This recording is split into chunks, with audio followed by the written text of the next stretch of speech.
13वां अध्याय। सूरत और वैश्य को देवी का वरदान। ध्यान।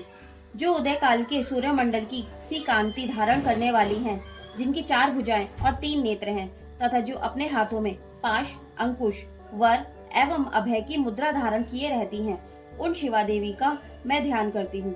ऋषि कहते हैं, राजन, इस प्रकार मैंने तुमसे देवी के उत्तम महात्म्य का वर्णन किया है, जो इस जगत को धारण करती हैं। उन देवी का ऐसा ही प्रभाव है, वे ही विद्या उत्पन्न करती हैं। भगवान विष्णु की माया स्वरूपा उन भगवती के द्वारा ही तुम ये वैश्य तथा अनन्य विवेकी जन मोहित होते हैं, मोहित हुए हैं तथा आगे भी मोहित होंगे। महाराज, तुम उन्हीं परमेश्वरी की शरण में जाओ।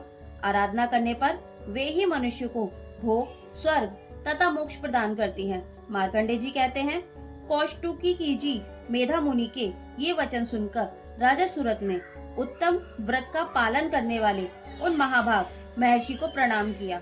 वे अत्यंत ममता और राज्य अपहरण से बहुत खिन्न हो चुके थे।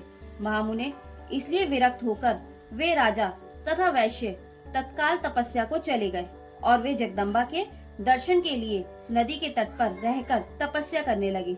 वे वैश्य उत्तम देवी सूक्त का जप करते हुए तपस्या में प्रवृत्त हुए। वे दोनों नदी के तट पर देवी की मिट्टी की मूर्ति बनाकर पुष्प, धूप और हवन आदि के द्वारा उनकी आराधना करने लगे।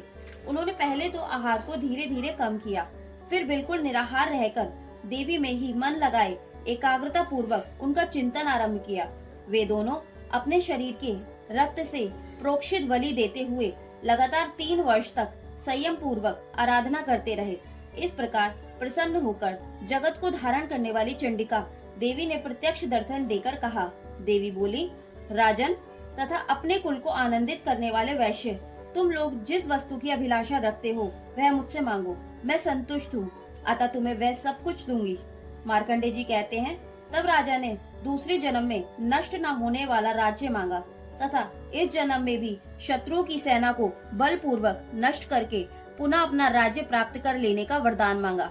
वैश्य का चित्त संसार की ओर से खिन्न एवं विरक्त हो चुका था और वे बड़े बुद्धिमान थे, अतः उस समय उन्होंने तो ममता और अहंता रूप आसक्ति का नाश करने वाला ज्ञान मांगा।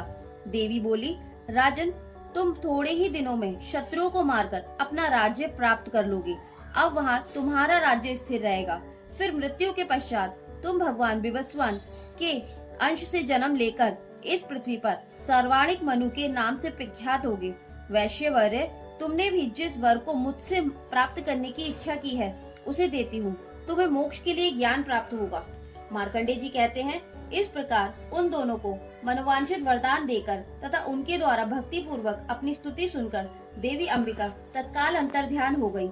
इस तरह देवी से वरदान पाकर क्षत्रियों में श्रेष्ठ सूरत सूर्य से जन्म ले सर्वाणी नामक मनु होंगे। इस प्रकार श्री मार्कंडे जी पुराण में सर्वाणिक मनवंतर की कथा के अंतर्गत देवी महात्म्य में सूरत और वैश्य को वरदान नामक 13वां अध्याय पूरा हुआ।